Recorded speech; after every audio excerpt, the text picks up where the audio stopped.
c'est un témoignage que je vais vous donner, un témoignage de vie, donc effectivement avec un petit peu de sport et de foot à l'intérieur de tout ça, donc c'est pas très grave s'il n'y a pas de sportif, hein, il n'y a pas que ça. Donc vraiment, n'hésitez pas, on est de manière intimiste, n'hésitez pas à me questionner, tiens, je ne comprends pas, il faut qu'on rebondisse. Ce matin, c'est un témoignage de vie. Pourquoi témoignage de vie? Parce que si on m'avait dit à 6-7 ans que je serais en train de parler à une préparation au mariage chrétien, j'aurais crié fou. J'étais, je ne vais pas dans les détails, mais j'ai été vraiment indifférent à toute question religieuse pendant près de 30 ans. Et le bon Dieu, il est entré dans ma vie et il a tout bouleversé. Donc pour que vous compreniez un petit peu ce qui s'est passé pour moi, je vais essayer de vous raconter, ça fait un peu style autobiographie, mais voilà, vous comprenez vraiment mon histoire. Alors déjà, première chose, mon enfance. J'ai grandi dans une famille où vraiment une enfance heureuse, où on m'a donné, enfin je pense, des bonnes valeurs, on m'a même inscrit au catéchisme quand j'étais petit, baptisé, communion, tout ça. Mais ce qui est paradoxal, c'est que cette famille-là, elle ne croyait pas du tout en Dieu. C'est paradoxal, le catéchisme, communion, à la maison on ne parlait jamais de Dieu, Dieu n'existait pas même. Donc bon, moi j'ai suivi le cursus normal, et puis comme beaucoup de jeunes, je crois, encore aujourd'hui, une fois que la communion est faite, ciao, c'était complètement ça. Parce que moi, à cette époque-là, on me parlait de Jésus, bon, c'est très très abstrait. Je me souviens un jour, j'étais rentré du catéchisme, j'avais dit à mon papa, j'ai dit de toute façon c'est fini, je ne veux plus y aller parce que la dame du catéchisme, elle m'a dit qu'il fallait aimer le bon Dieu plus que ses parents. Quand j'étais gamin, j'avais 10-12 ans, je ne comprenais pas. Aujourd'hui, je le comprends, même si bon, ça demande développement, mais gamin, c'est ce qui m'avait un petit peu poussé hors de l'église, m'éloigner. Et puis surtout, la vraie raison, c'est que moi, ce qui habitait mon cœur de petit garçon, la vraie passion que j'avais, c'était le football. Depuis tout petit, mon papa m'avait emmené avec lui au bord des terrains, il était entraîneur. C'est comme ça que la passion est venue. Il m'emmenait à l'époque, on habitait en région lyonnaise, donc il m'emmenait voir les grands matchs de foot, dans les stades. Moi, j'étais émerveillé. Dès petit, je me disais, plus tard, je vais être joueur de foot pro. Je me souviens que j'avais fait la collection, vous savez, les petits albums Panini, là, les vignettes autocollantes. C'est génial. Moi, je faisais ça. Et d'ailleurs, ça me revient à l'esprit. Je me souviens que mon papa, il me disait, après le catéchisme, je t'achèterai 10 pochettes. C'était un peu style de la récompense. 10 pochettes à 2 francs. Ça fait 1 franc. Donc bon, bref, je me souviens de ça. Et de ce que, quand je voyais les images, je me disais, oh, un jour, j'aimerais trop avoir ma vignette. C'était le petit clin d'œil. Et donc voilà, j'ai grandi, on est venu vivre à Paray-le-Monial. Mon papa était commissaire de police, il a été muté à Paray-le-Monial. Donc je suis arrivé lorsque j'avais 10-12 ans, et puis je continuais à avoir ce rêve de devenir joueur de foot. Puis comme j'étais plutôt doué, tout le monde me disait, ah mais il va y arriver. Bon, moi je commençais à y croire un petit peu, donc toute ma vie était vraiment centrée sur le foot avec le parcours classique. Donc je ne sais pas si vous connaissez, mais sport-études, centre de formation, voilà. Et puis je deviens vraiment joueur de foot quand j'avais 20 ans. Voilà, donc dans le club de Guignon, alors que maintenant il n'est plus un club de haut niveau, mais à l'époque c'était pas loin d'être le top, quoi. Donc voilà, 20 ans, joueur pro, à l'époque j'avais 4-5 000 euros par mois, donc c'est déjà pas mal. Je passais à la télé, dans les journaux, ouais, j'avais vraiment déjà à 20 ans la sensation un petit peu d'un accomplissement. Je réalise mon rêve de gamin. Et en fait, très rapidement, dès le début de ma carrière, je me suis rendu compte que ce que je vivais au quotidien était en fait assez éloigné un petit peu du fantasme, du rêve que j'avais eu de petit garçon. C'est-à-dire que je découvrais bien sûr des choses agréables, hein, ce que je disais, l'argent, être connu, reconnu, machin, la petite star locale, c'était agréable, ça flattait un petit peu l'ego. Mais à côté de ça, il y avait d'autres choses que je n'avais pas envisagées, et notamment voilà, une pression perpétuelle, vivre avec cette pression médiatique, psychologique surtout, de l'obligation de la performance. Vous êtes dans un sport de haut niveau, vous n'avez pas le droit à l'erreur, ou si vous n'êtes pas bien, ou si vous n'êtes pas performant, vous vous exposez à être critiqué. Et ça, je prenais conscience en tout cas que ma sensibilité, parce que j'avais toujours été clair vis-à-vis de moi, je savais que j'avais une sensibilité quand même assez développée. Je me disais, comment je vais faire pendant 15 ans pour jouer au plus haut niveau et être exposé à toute cette vague de critique, de jugement. C'est quand vous faites un métier public, bah, les gens, quelque part, c'est logique, quoi. On s'exploite tout ça. Et donc ma carrière s'est déroulée parce que je me suis aussi accroché en me disant maintenant je suis joueur de foot, il faut vraiment que j'en fasse mon métier, il faut que je réussisse. Mais plus les années passaient, et plus la passion que j'avais quand j'étais petit garçon, simplement jouer au foot, de jouer dans les grands stades, et ben ça laissait la place à plutôt il faut que j'y arrive, il faut que je tape les plus grands clubs, il faut que je gagne beaucoup d'argent, c'est comme ça à 35 ans je serai rentier. Voilà. C'était ça le but de ma vie. Voilà. Et donc ma carrière a vraiment décollé jusqu'à 23-24 ans, où j'ai signé en première division, donc là c'était le top du top, je ne pouvais pas espérer plus si ce n'est le Real Madrid ou la Coupe du Monde, ce genre de choses. Et là c'était encore plus un accomplissement parce que là je réalisais pleinement mon rêve de gamin. C'est-à-dire que je jouais dans les plus grands stades, voilà, tout à l'heure le PSG, Marseille, Lyon, Saint-Etienne, et la télé, TF1, l'argent, donc là je gagnais pratiquement 50 000 € par mois. La vie... Si vous voulez faire un don. Il me connaîtra. Et ouais, voilà, l'argent, donc forcément tout ce qui va avec. Voilà, une belle maison, des voyages partout, une Porsche, des jeans. Alors ça c'est un jean Kiabi, mais à l'époque c'était les jeans Dolce Gabbana à 400 €. Voilà, c'était la vie matérielle, je pense, dont rêve le monde un petit peu. Enfin, en tout cas, c'est beaucoup de gens qui rêvent de ça. Et bon, je me souviens même, ce qui est fou, c'est quand on gagne de l'argent, et autant que ça ne veut pas dire qu'on est comblé, c'est-à-dire qu'on espère encore en avoir plus. Moi, je me souviens, je disais, bon, bah, maintenant, il faut que je fasse une super saison, parce que si je fais une super saison, peut-être que je pourrais signer au PSG ou je sais pas quoi, puis ça sera peut-être pas 50, ça sera peut-être 150. Je me souviens que mes week-ends, mes jours de congé, souvent on partait avec une bande de copains, on allait jouer au casino pour essayer de gagner encore plus d'argent. J'avais passé 2 années des vacances à Las Vegas où on était toute la journée à jouer au poker. On avait beau dire qu'on avait les pieds sur terre, c'est le discours facile, hein, vous savez, je sais d'où je viens. La réalité, c'est que vraiment, l'argent, ça te donne une sensation de puissance et de supériorité qu'on a du mal à voir en fait quand on vit. Voilà, donc ça c'était ma vie de joueur de foot, vraiment de très haut niveau, où j'affrontais, je jouais avec les plus grands joueurs. D'ailleurs, il y en a certains qui ne sont pas tous en retraite. Hein. Moi j'ai joué avec, bon, les noms vous diront peut-être rien, mais Hugo Lloris qui garde l'équipe de France, Blaise Matuidi, voilà, j'ai affronté les Benzema, Ribéry, tout ça, c'est des joueurs que j'ai côtoyés. Et donc, ma vie en apparence, vraiment en apparence, réussite sociale, réussite matérielle. J'étais en pleine santé et en plus j'avais trouvé l'amour. J'avais déjà rencontré ma femme, Sandra, avant que je gagne de l'argent, donc c'était. Vous pouvez être certain qu'elle m'a connu, j'étais joueur de foot à Guignon. Elle est venue vivre avec moi à Guignon. Et moi je l'aime vraiment. Et voilà, donc en apparence, voilà, si je demande à beaucoup de monde va me dire, waouh, c'est le top quoi. Et pourtant, réellement, et là je crache pas dans la soupe, et j'étais pas comblé. J'avais une espèce de sensation fugace de vide en moi. De vide parce que, ce que je vous disais tout à l'heure à propos de mon état d'esprit dans le foot, c'est-à-dire qu'avec cette pression perpétuelle que je ressentais, quand j'étais en première division, c'était vraiment décuplé, quoi. Décuplé quand vous sortiez dans la rue, quand au supermarché, on était foot, quoi. Puis quand vous n'êtes pas bon, comme je disais tout à l'heure, il faut rentrer chez soi, il faut se cacher. Il faut surtout ouvrir les journaux.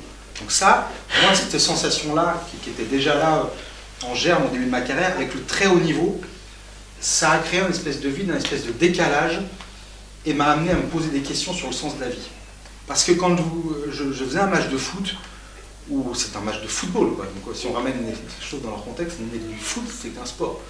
Et vous voyez des gens, 40, 50 000 personnes, qui vous adulent, des gens torse nu, des gens qui hurlent, demandent des autographes, vous avez l'impression d'être une star, quoi. Et puis dans le même temps, quand ça va pas, qui vous insultent, qui vous sifflent, qui vous... Voilà. Je me disais plein de fois, j'ai le souvenir d'un soir après un match, j'étais rentré, j'ai dit avec ma femme, je dis mais c'est du foot, quoi. Je dis, c'est quoi la cohérence de tout ça, quoi. Je dis, la violence verbale des gens, on n'est que des hommes, quoi. Voilà. Et je me souviens que ça me travaillait beaucoup, Et ça m'amenait vraiment, je me souviens, j'avais dit, mais pourquoi tous ces gens-là, ils pensent pas que on va mourir un jour et qu'il faudrait peut-être remettre les choses en perspective. Voilà, ça allait aussi loin ma réflexion. Voilà.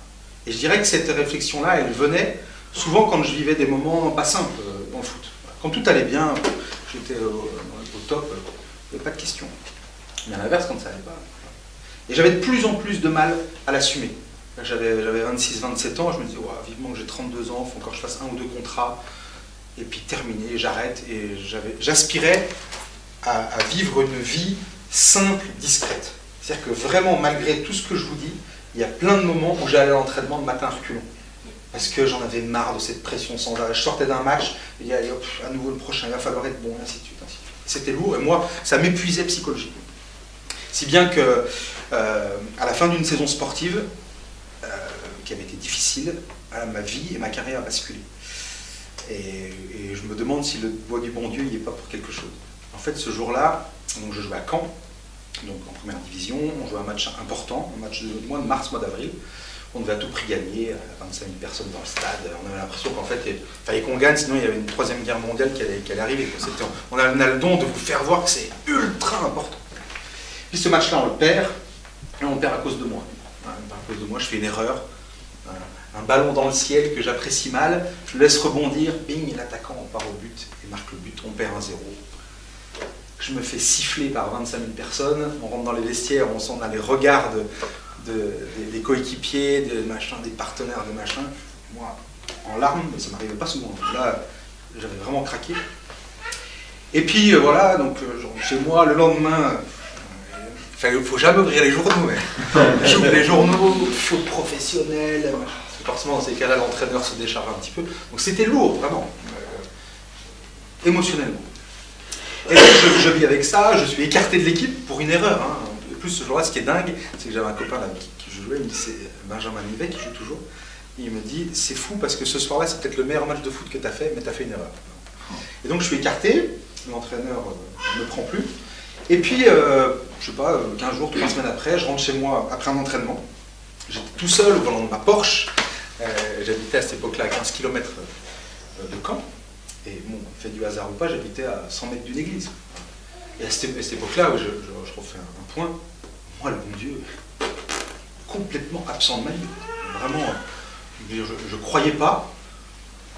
Et plus grave, peut-être encore, j'étais complètement indifférent. Moi, j'avais évacué la question depuis bien longtemps, en me disant si Dieu existe, pourquoi tout ce mal?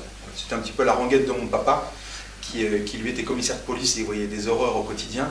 Il me disait, Dieu, s'il y avait Dieu, il n'y aurait pas toutes ces horreurs. Donc moi, j'avais évacué tout ça. Et donc, je reviens à ce jour-là où je suis dans ma bagnole, je rentre, et là, il se passe quelque chose. Moi qui m'étais toujours fermé à l'hypothèse de l'existence de Dieu, je me suis mis à prier. Mais à prier sans même savoir qui je priais. Je passe à côté de cette église, hasard ou pas, j'en sais rien. Puis là, je crie vers le ciel, en fait, sans savoir à qui je parle. Et je dis, c'est bon, j'en ai marre maintenant de tout ça. J'en ai marre que ça s'arrête. Je m'en fous de toutes les conséquences qu'il y aura, mais je veux être heureux. Voilà. Et en fait, c'est ce cri du cœur un petit peu que je faisais, en espérant que quelqu'un puisse m'entendre, le destin, je sais pas quoi, une force, j'en sais rien. Mais c'était en gros qu'on vienne à mon aide. Parce que j'étais prêt à ce moment-là, alors je ne l'étais pas les années avant, j'étais prêt à me dire tant pis si le foot s'arrête, si je perds tout le fric, toute la gloire, mais j'aspire à un bonheur simple et authentique. C'était vraiment ça, là pour le coup, c'était vraiment j'avais ouvert la porte en disant je suis prêt à tout perdre. Mais moi, le bon Dieu, il a exaucé ma prière. Il a exaucé ma prière très vite. Des fois, il met du temps à exaucer, moi, il a exaucé très vite. J'étais joueur de première division au mois d'avril. 2 mois après, j'étais au chômage.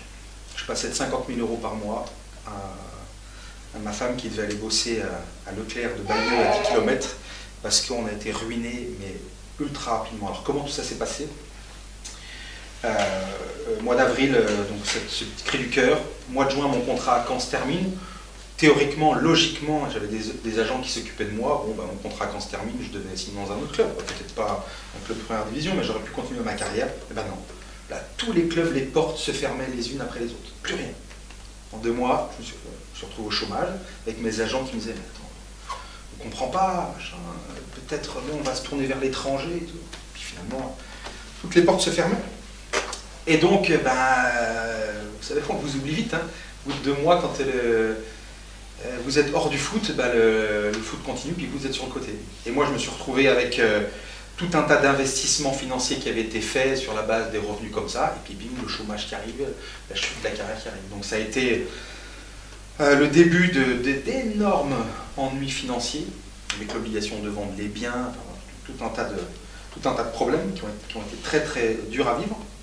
Mais cette période-là, elle était à la fois ultra angoissante, parce que vous savez, quand vous avez les impôts qui viennent toquer, les huissiers, les banques, tout, c'est très très dur à vivre. Et puis aussi, en même temps, j'étais joueur de foot, je ne suis plus rien, quoi, 2 mois après. Donc c'était à la fois très dur à vivre, et en même temps, moi j'étais libéré. J'étais libéré parce que, limite, j'espérais qu'un club n'allait pas appeler, et que j'allais continuer à amorcer un espèce de virage. Voilà. Parce que j'avais pris conscience qu'en fait, fondamentalement, mon bonheur, je n'allais pas le trouver dans le foot de haut niveau. Et je me souviens qu'à ce moment-là, il y a eu l'attitude de mon épouse, voilà, déterminante, je ne sais pas, mais en tout cas, elle m'a aidé à tourner les yeux différemment. C'est qu'elle me disait, alors que moi je m'inquiétais vraiment pour l'avenir matériel de ma famille, on avait déjà un petit garçon, voilà, il fallait tout vendre, on avait une grosse incertitude sur la suite de notre vie, alors que moi j'avais toujours pensé que je vais jusqu'à 33-34 ans, puis tu sais quoi, après chérie, j'aurais mes rentes, et puis pas besoin. C'était pas passé comme ça. Et elle me disait, tu sais Florian, on pourra tout nous prendre, vraiment tout. Il n'y a personne qui nous prendra notre amour et notre petit garçon. Et en fait, j'ai vécu une longue période de dénuement, je pense aujourd'hui de purification, qui m'a aidé à prendre conscience que la réussite de la vie telle que je l'imaginais, c'est-à-dire avoir une belle maison, avoir un compte en banque blindé et tout ça, c'est pas ça, la vraie réussite de la vie. Et c'est ma femme qui m'aidait un petit peu à le comprendre, en disant que finalement tout ça, est-ce que c'est si important que ça? Et c'est en perdant tout, je me suis rendu compte que ben, finalement, pour être heureux, il me faudrait simplement un bol de soupe, un toit au-dessus de ma tête, et puis ma femme et mon fils. Voilà. Et je pourrais tout traverser. Et donc j'ai changé complètement de regard petit à petit sur l'argent, la célébrité. Je me suis aperçu que c'était du vent, en fait, tout ça.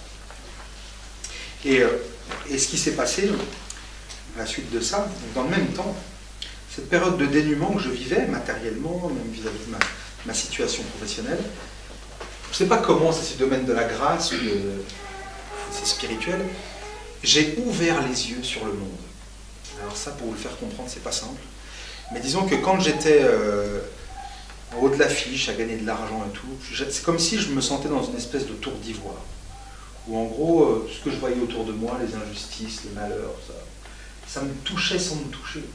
J'avais l'impression que j'étais un petit peu préservé, que c'était pas pour moi. Moi, j'étais vraiment la tête dans le guidon, ma carrière, il n'y avait que ça qui compte. Et je pense qu'en expérimentant un peu cet échec, je me suis mis à ouvrir les yeux sur le monde. Alors, comment ça se matérialise ça? C'était quand je lisais les journaux, quand je regardais la télé et tout, j'avais l'impression de voir que du mal. Que de l'injustice, que des mensonges, que de la violence, que des faits divers, barbares humains. Mais la différence d'avant, parce que je n'ignorais pas ça, c'est que là, ça me touchait en plein cœur. Ça me touchait en plein cœur, et là, je le condense quand je le raconte, mais c'est sur plusieurs mois.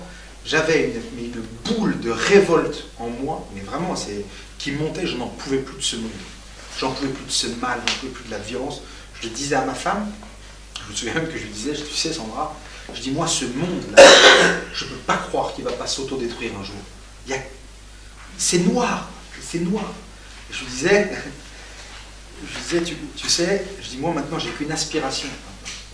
Je dis, j'ai envie de me mettre à la campagne, à vivre une vie simple, saine, à faire mon potager, à faire l'école à mes enfants, et à me retirer du monde. Vraiment, ça m'avait amené là. Et le summum du désespoir, il se matérialisait comment? Par le fait qu'on avait eu un petit garçon très rapidement quand on s'était rencontrés, et ensuite, après ce changement intérieur, je vais dire à ma femme, je veux plus d'enfants. C'est terminé. je veux plus d'enfants parce que j'ai pas envie de plonger des petits êtres innocents dans ce monde que moi je considère comme affreux. Donc je suis passé, vous voyez, en quelques mois, quelques années, tout ça pour arriver à une espèce de dépression, désespoir face au monde. Mais en même temps, j'avais une vraie soif intérieure d'espérance et de justice, dans le sens justice, c'est-à-dire que j'avais une soif que le bien règne sur terre. On peut dire que c'est utopique, hein, mais moi c'était ça. J'avais une soif que le bien règne. Et pour ça, d'abord je cherchais dans le monde politique. Je me passionnais vachement pour la politique, la géopolitique. J'essayais de voir quel courant de pensée pourrait, en gros, amener à une vie heureuse les êtres humains. Je n'en trouvais pas. Et ma vie, elle a vraiment, vraiment basculé de manière simple en apparence, une nuit. Voilà. Une nuit, j'étais dans mon ordinateur, je traînais beaucoup, regardais des vidéos, je m'intéressais beaucoup à l'avenir du monde, la géopolitique, les analyses sociologiques. J'avais une incompréhension sur le sens de la vie. Ça me hantait. Je n'arrivais pas à comprendre pourquoi il y avait à la fois tant d'amour, tant de belles choses, et en même temps tant de mal, tant de haine, tant de violence. Ça me hantait, j'avais besoin de comprendre. Et moi surtout, j'avais peur d'être confronté à cette violence, alors que tout mon être aspirait à vivre dans le bien, dans la paix, dans l'amour. Et une nuit, ça bascule parce que je tombe sur une conférence d'un homme qui se revendiquait comme étant catholique. Voilà. C'est une conférence, à la base, je ne pensais pas du tout qu'il parlait du bon Dieu. Hein. C'est une conférence sur, je crois que c'est sur le mondialisme, l'avenir du monde. Enfin, c'était plutôt géopolitique. Bon, bref. Et il parle, cet homme-là, et puis donc il dit qu'il est catholique. Et à la grande différence de tout ce que j'avais entendu, lui, il a posé à ce moment-là, ce qui était pour moi une hypothèse, sur le mal qu'il y a dans le monde. Il disait, je me souviens de cette phrase-là, il dit, mais vous êtes surpris de tout ce mal, de tout ce que vous voyez? Mais non, il dit, ça c'est le résultat, en gros. Ce sont les forces du mal qui opèrent dans le monde pour séparer l'homme de son créateur. Donc lui, il a fait le lien entre ce que nous voyons, nos yeux, le monde terrestre, avec l'ordre spirituel. Et moi, tout de suite, ça m'a interpellé, parce que c'était une hypothèse qui m'était présentée. Et donc j'écoutais vachement, et j'étais, je dirais, en adéquation avec ce que lui constatait, parce que moi je me souviens qu'il y avait plein de choses qui me révoltaient. Je ne comprenais pas les divorces, je ne comprenais pas, on parlait d'euthanasie, je comprenais l'avortement, mariage pour tous, le culte de l'argent, tout ça. Et lui, il expliquait tout ça, et il disait, mais tout ce que nous voyons, voilà, c'est une révolte contre l'ordre naturel et divin. Et je me suis dit, enfin je sais pas, il y a quelque chose qui s'est passé en moi où j'ai compris qu'effectivement, c'était peut-être pas des conneries, qu'il y avait un combat au-dessus de tout ça. Voilà. En gros, ça m'a paru être une hypothèse crédible que, il y a un combat réel entre, voilà, à l'époque c'était simple, parce que je pensais, les forces de l'amour et les forces de la mort. Voilà. Et lui, il allait plus loin, et il disait, le remède à tout ça, qu'est-ce que c'est spirituel. Il faut se rapprocher du bon Dieu, il faut se convertir, il faut fuir le péché et Satan. Moi, c'est la première fois de ma vie que j'ai entendu le nom de Satan, et je le dis aujourd'hui, moi, c'est quand on m'a prononcé le nom de Satan que ça m'a amené à Dieu. Parce que je m'étais, comme je l'ai dit tout à l'heure, je m'étais toujours fermé à l'hypothèse de l'existence de Dieu, parce que je ne m'expliquais pas le mal. Et là, en quelques secondes, on me donnait une hypothèse, hein, peut-être farfelue et tout, mais c'était une hypothèse. En gros, Satan, le péché, c'est l'origine du mal. Et donc en quelques secondes, je me suis dit, ouais, d'accord, donc si Satan, c'est qui Satan? Il va falloir que j'en sache plus, mais si c'est lui, la racine du mal, l'origine du mal, alors peut-être qu'il est l'ennemi du bien. Que le bien, c'est Dieu, c'est l'amour. Voilà. C'est une toute petite porte qui s'est ouverte, et je me suis dit, pourquoi pas? Pourquoi pas? Et donc c'était une nuit, je me suis couché comme ça. Mon épouse, le lendemain matin, je la retrouve au petit déjeuner, elle revenait de l'école, elle m'avait toujours entendu lui dire, bon Dieu, c'est pour les faibles, c'est ceux qui ont peur de la mort, moi je ne crois pas, ça ne m'intéresse pas. Je me moquais quand même, je me moquais, puis j'étais indifférent. Elle était croyante, mais elle ne connaissait pas du tout Jésus, elle avait grandi dans une famille voilà, qui ne voulait pas entendre parler de l'église, des curés. Elle était certaine qu'il y avait un créateur. Voilà. Il disait, regarde la nature, c'est sûr, regarde la complexité, tout ça, c'est sûr qu'il y a un créateur, mais elle ne le connaissait pas. Et donc ce matin-là, elle rentre de l'école, et je l'attrape, je dis, tu sais Sandra, je crois que Dieu existe. Je crois que Dieu existe. Et je commence peut-être à comprendre pourquoi il y a tout ce mal dans le monde. Et quelquefois, elle est avec moi pour témoigner, et elle me dit, elle dit, ce jour-là, ce matin-là, j'ai fait l'expérience de m'être endormi avec un incroyant et réveillé avec un croyant. C'est-à-dire qu'il y a quelque chose qui s'était ouvert en moi. Et donc, à partir de là, moi, je ne savais mais rien du tout sur Dieu. J'avais juste entendu ça cette nuit-là. Et donc, je me suis mis à dire, mais qui c'est Dieu, quoi? Qu'est-ce qu'il faut faire pour se rapprocher de lui? Moi, je ne connais rien du tout. Et donc, je vais dire à ma femme, je dis, écoute, tu sais quoi? Dimanche, je vais aller à l'église, je vais aller à la messe. Je n'avais pas mis les pieds dans une église depuis que j'avais 10-12 ans, quoi. Et donc, j'ai eu envie d'y aller. Pourquoi à l'église? D'ailleurs, pourquoi pas dans un temple bouddhiste ou à la mosquée? Parce que je pense que ce que j'avais reçu au catéchisme, Dieu est amour, m'avait marqué. Voilà. Et parce que aussi j'habite à Paray-le-Monial. Et parce que je pense qu'on est dans un pays de tradition chrétienne quand même. Donc je me suis dit, je vais aller à l'église, mais c'était surtout pour écouter et apprendre, quoi. Il me dit, bon, les gens qui vont à l'église, ils croient en Dieu, donc on doit parler de Dieu, je vais aller là-bas. Donc je suis arrivé à l'église un dimanche matin, mais je ne savais rien du tout de la valeur de la messe, quoi. J'y suis allé, je me suis assis dans un coin, j'ai essayé de suivre le mouvement, me lever, m'asseoir, l'échange, je baragouinais, comme Chirac, un peu ça. Et puis, mais, alors j'ai pas été foudroyé, mais les chants m'avaient touché, la ferveur des gens que je voyais, l'homélie du prêtre, les paroles me touchaient parce qu'on me parlait de choses spirituelles qui pouvaient aller dans le sens de ce que j'avais découvert cette nuit-là. Et donc je sors de cette messe, je reviens à la maison, je dis à ma femme, je dis, tu sais, moi je vais y retourner. Je vais y retourner parce qu'en fait j'avais mis le doigt dans un engrenage en me disant, il va falloir maintenant, cette hypothèse-là, elle se confirme ou elle s'invalide. Si Dieu existe, il va falloir que je trouve cette réponse. Et ma vie maintenant va aller dans un sens ou dans l'autre. Et donc ce qui s'est passé, c'est qu'à partir de là, moi qui avais lu toujours que l'équipe, que le France Football, et bien là je me suis mis à avoir une soif terrible de connaître Dieu. De me dire, ces gens-là, c'est les chrétiens en l'occurrence, il va falloir que je sache précisément en quoi ils croient. Et donc, Amazon est mon ami, c'est parti, les livres, je me suis mis à commander des livres, à découvrir la foi tout seul, avec mes bouquins, avec mon ordinateur, je regardais des enseignements sur Internet, parce que j'avais plein de questions. Je suis même un jour allé dans une librairie catholique, où je dis, bon, la Bible, je connais rien, Ancien Testament, Nouveau Testament. Je vais aller voir la dame, je dis, bonjour madame, j'aimerais acheter une Bible, mais bon, j'ai jamais lu. Elle m'a dit, prenez celle-ci, il y a des images. Donc j'ai commencé par la première Bible, j'ai lu avec des images. Voilà. Et parce que j'avais...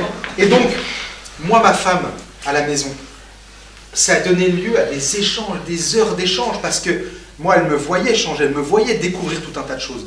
Et en même temps, la discussion me jaillissait, parce qu'on se posait tout un tas de questions sur le monde, la problématique de nos vies, mais cette fois à la lumière de l'existence de Dieu. On disait, tiens, mais si Dieu existe, pourquoi ci, pourquoi ça? Et donc, c'était comme si c'était un entraînement mutuel à découvrir ces réponses-là. Et en fait, là, c'est quelque chose qui est de domaine intime, personnel, mais à mesure que je découvrais la foi chrétienne, c'est-à-dire avec voilà, tout un tas d'outils, comme je vous disais, des enseignements, des lectures, la messe, des rencontres, voilà. Mais je ne peux pas l'expliquer. C'est comme si, je l'ai dit il y a quelques jours au Père, j'ai fait l'expérience comme si des écailles tombaient de mes yeux. C'est-à-dire que j'étais comme ça. J'ai dit cette phrase-là sans savoir que c'est une phrase biblique. Voilà. Des écailles tombaient de mes yeux où je disais, mais comment j'ai pu passer 30 ans de ma vie à ne pas voir ce qui me semble aujourd'hui être une évidence, que Dieu existe.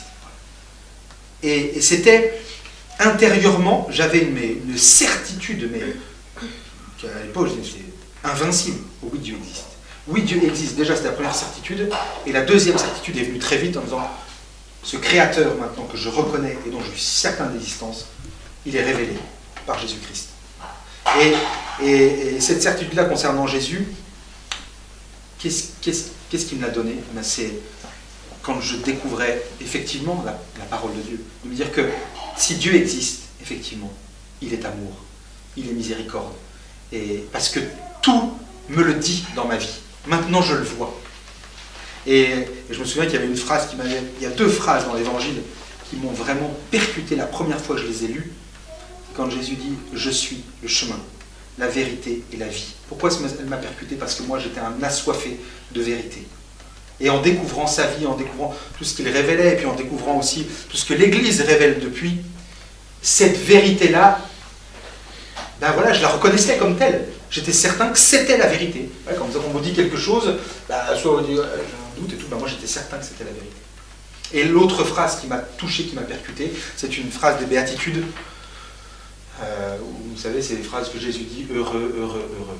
Il paraît qu'il y en a une pour chacun de nous. Quand on les lit, il y a une béatitude qui nous touche. Moi, celle qui m'a touché, c'est heureux les assoiffés de justice, ils seront rassasiés. C'est pas justice dans le sens vivement que le méchant lui coupe la tête, c'est pas ça. La justice, c'est heureux vous qui êtes assoiffés que le bien règne, parce que vous verrez un jour cet accomplissement-là.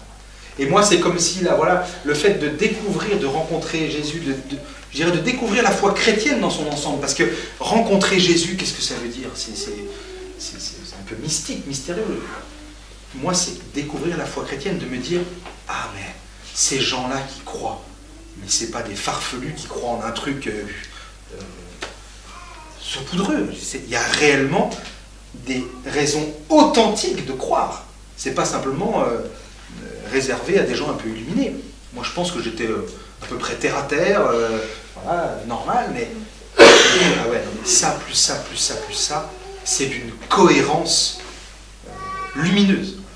Donc, qu'est-ce que ça a produit dans ma vie, tout ça? Déjà d'une, j'ai tellement partagé avec ma femme, qu'elle aussi a fini par dire un jour, tu as raison, c'est lui, le créateur que je ne connaissais pas. Donc ça a complètement bouleversé notre vie.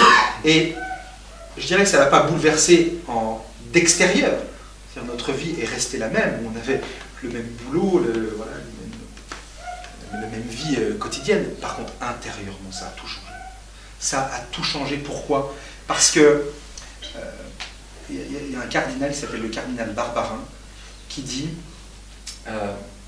au fond, la question qui habite le cœur de chaque être humain, alors certaines fois cette question-là elle est enfouie, d'autres fois elle est brûlante, c'est est-ce que c'est l'amour qui gagne à la fin?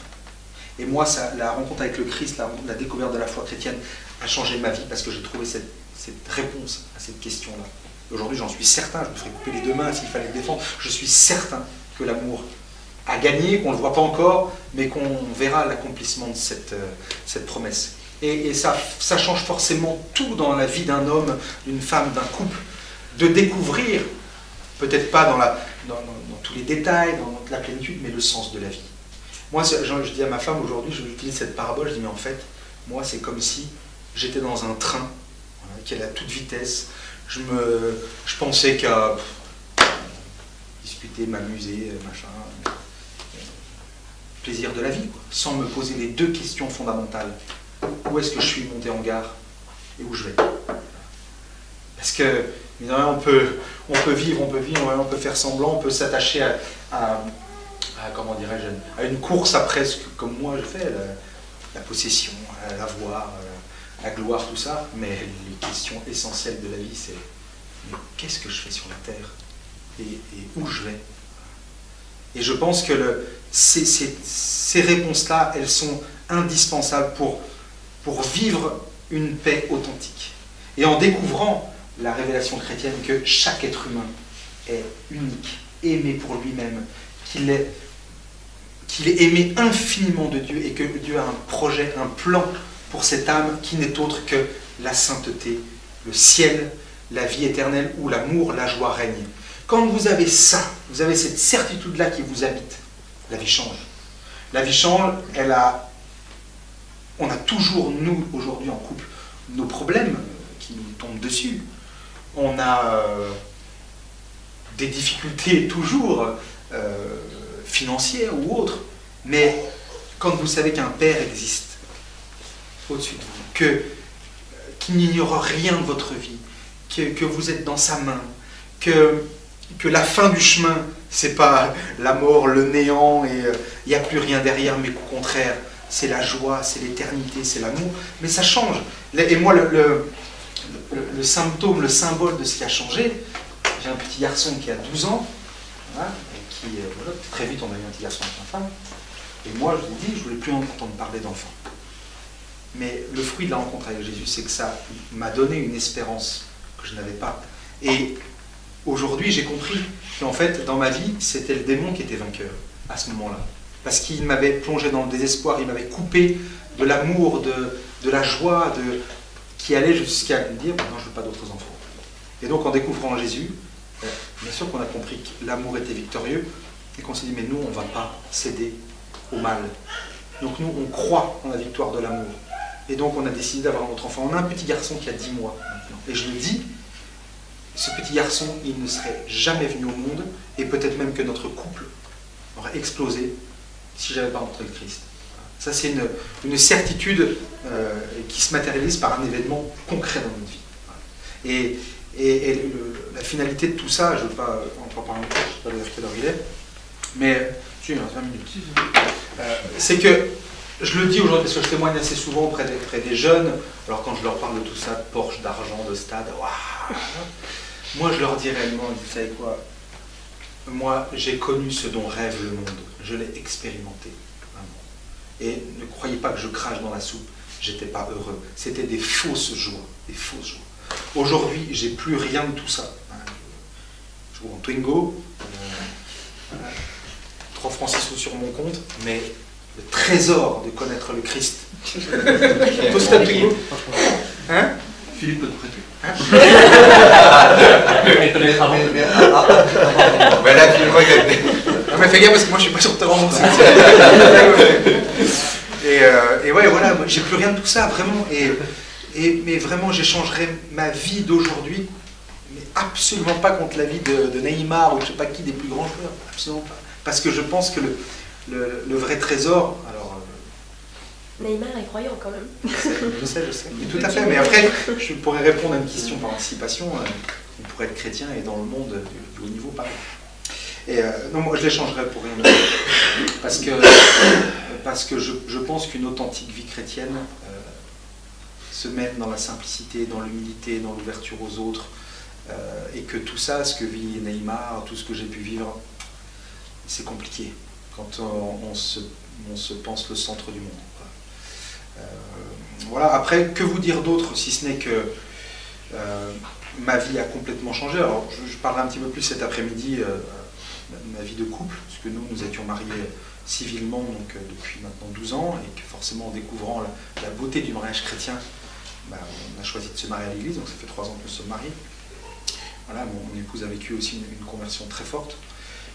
Que vous dire d'autre, c'est que, alors là, je ne vais pas rentrer dans les détails, mais quand on se tourne vers le bon Dieu, comme je pense m'être tourné à un moment donné, en disant, limite, ok, pourquoi pas, peut-être que tu existes.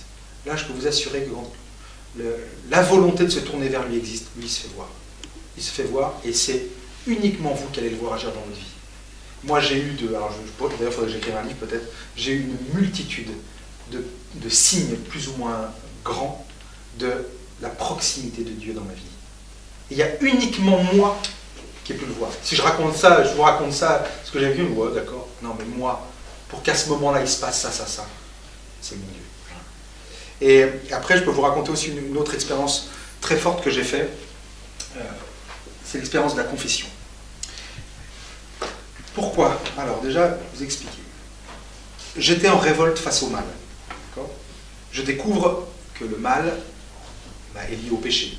Le péché, c'est la révolte contre l'amour, la révolte contre la loi de Dieu, mais qui est une loi d'amour. Et forcément, le péché, aussi petit soit-il, il entraîne le mal pour voir la guerre, l'horreur, tout ce que...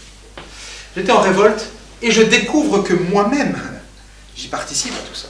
C'est que moi, par ma vie qui n'a pas été vraiment parfaitement dans les clous, moi aussi j'ai contribué peut-être de manière pas concrète, en tout cas pas concrète à mes yeux, au développement de ce mal-là. Et donc j'apprends l'Église qui explique les sacrements, je découvre tout ça. Moi il m'a fallu déjà un long temps avant de comprendre que l'Église catholique, le Père, c'était l'Église du Christ. C'était pas une institution purement humaine, mais que c'était infiniment sacré, divin. Il m'a fallu beaucoup de temps pour comprendre, parce que j'étais tout seul avec mes bouquins, avec mon ordinateur, et moi je tapais Jésus, voilà, on m'envoyait vers l'église protestante, vers des sectes témoins de Jéhovah. Il m'a fallu beaucoup de temps pour comprendre. Et qu'est-ce qui a fait la différence? C'est en lien avec cette expérience de la confession. C'est que je me dis, bon, bah, wow, quand je découvrais effectivement ce qu'était le péché, je me rendais compte, wow, mais moi, tout ça, je l'ai fait, quoi. Tout ça, je l'ai fait, quoi. Et alors, c'est comme si d'un côté, j'avais la certitude que Dieu m'aimait et qu'il voyait bien que, en fait, je ne savais pas. Certes, j'avais mal agi, mais tout ça me dépassait, je ne croyais même pas à l'existence de Dieu. Mais je me disais, bon, c'est sûr qu'il m'aime, mais comment je lui demande pardon uniquement comme ça, dans mon cœur et tout? Voilà, je ne comprenais pas. Et puis un jour, j'ai vu un enseignement. Non, c'était pas un enseignement, pardon. J'ai lu un bouquin qui était d'un prêtre, un célèbre prêtre italien, qui s'appelle le Saint Padre Pio. Vous pouvez chercher sur Internet, hein, ce que je dis, c'est vérifiable. Je lis ça, et donc il explique, et pareil sur sa vie de prêtre, hein, c'est un saint, et notamment il y avait quelque chose qui le caractérisait, ce saint homme, ce saint prêtre, c'est qu'il avait un charisme, un don, il lisait dans les âmes. Il lisait dans les âmes. C'est-à-dire que quand il y avait un homme, une femme, qui venait pour se confesser, lui, avant même que le fidèle dise ce qu'il avait fait, il savait. Il savait ce qu'il y avait. Quand il y avait le fidèle, il ne disait pas toute la vérité, il disait « Et ça, tu l'as oublié ?» Et ça, ces témoignages en fait surnaturels, ça m'a fait le lien avec l'Église. Je me suis dit, mais ça, c'est le bon Dieu qui veut me dire que voilà, mon Église, elle est là. Mon Église est là. Et donc, c'est ça qui a fait la différence. Je me suis dit, bah tiens, je vais aller me confesser. Voilà.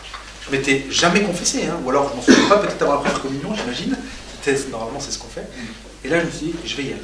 Et je vais y aller en me disant, waouh, j'avais cherché, préparer sa confession sur Internet. J'avais une double page, hein, recto verso de tout ce que j'avais fait de mal et tout. Je me dis, bon, moi, je vais aller voir le prêtre, moi, hein, je ne sais pas du tout comment ça se passe. Je suis allé, je dis, bonjour, père. Écoutez, je me suis jamais confessé et j'avoue que j'ai quand même peur d'en oublier, quoi. Parce que voilà, je ne croyais pas en Dieu. Il me dit, pas de souci, vous reviendrez. Donc je me suis dit, waouh, ça va peut-être prendre du temps. Donc en fait, je me suis confessé, j'ai essayé de dire voilà, tout ce qui m'avait, je pense, abîmé et tout le mal que j'avais fait. Et en sortant de la confession, de cette première confession, j'étais absolument pas libéré parce que j'étais à peine sorti, je me souvenais d'autre chose que je n'avais pas confessé. Et en fait, à cette époque-là, j'avais en fait une vue erronée de Dieu. Et j'étais persuadé que le bon Dieu, c'était un juge terrible. C'était un juge terrible, et qu'en gros, le moindre péché, et puis il va falloir que je lui demande pardon, sinon il va falloir que j'assume les conséquences.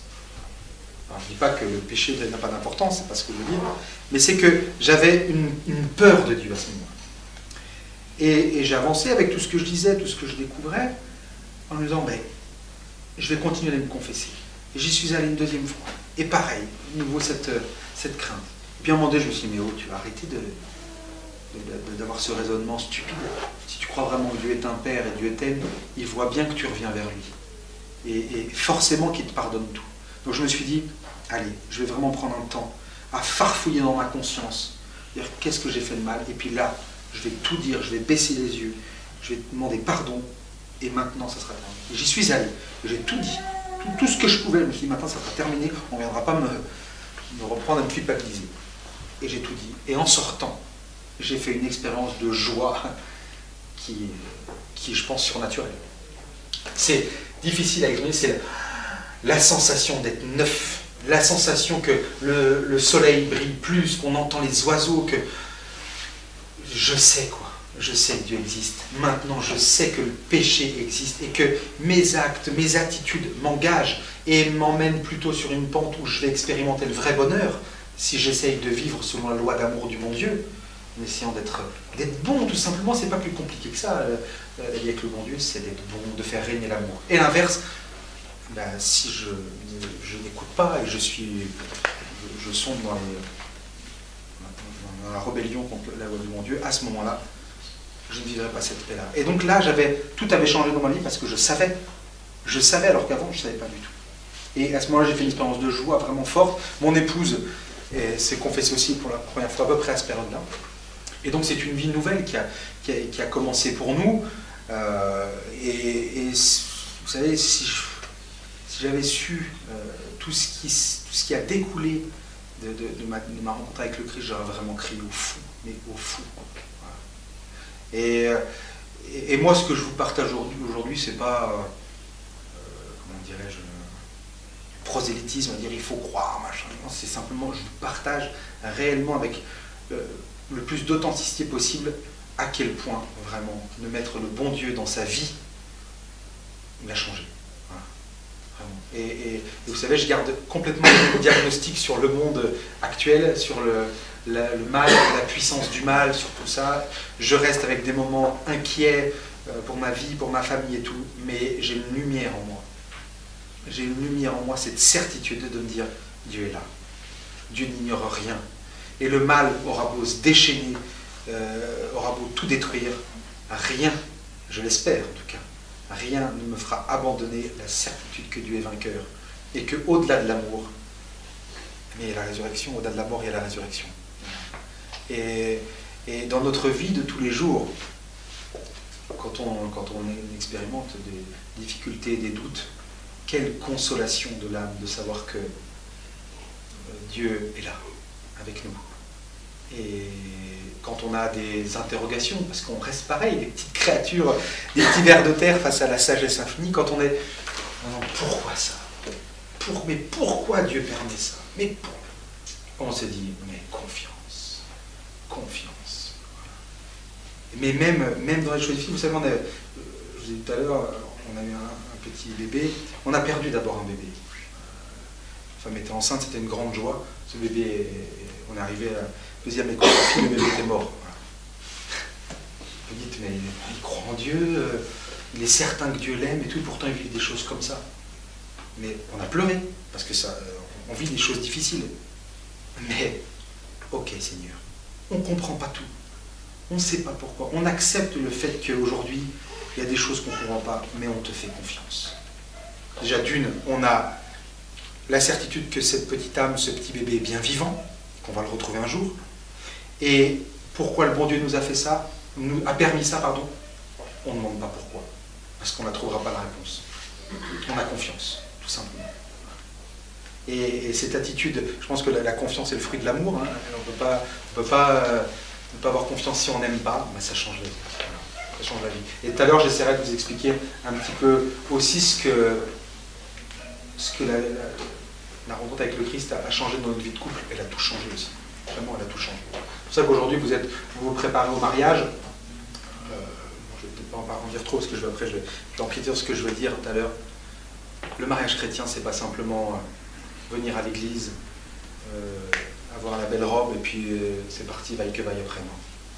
C'est infiniment sacré, c'est infiniment beau, et votre couple, il sera solide comme un roc. Vous vivrez un amour et une paix et un bonheur mutuel uniquement, je pense, si le bon Dieu est dans vos vies. Sinon, vous n'êtes pas à l'abri de vivre des difficultés. Il y a des couples qui tiennent toute leur vie en s'aimant, c'est très très beau sans connaître le bon Dieu. Mais c'est dur, c'est dur. Voilà. Donc, je ne sais pas du tout où vous en êtes chacun dans votre vie de foi. Parce que moi, je suis dans l'équipe de préparation mariage à Paray-le-Monial. On a des gens qui ne croient pas du tout. Il y en a des gens qui se posent des questions, des autres qui sont fervents, pas de souci. Moi, je vous dis simplement, ne vous fermez pas à l'hypothèse. Voilà. Où vous en soyez. Soyez curieux en disant, tiens, si Dieu existe, peut-être que finalement, ma vie, peut-être que je la vois d'une autre manière. Donc voilà, je peux juste vous conseiller ça, voilà. Et puis vous répétez que réellement, dans ma vie de jeune homme, cette expérience de Dieu, elle a concrètement changé ma vie. Voilà, belle messe à chacun d'entre vous. Puis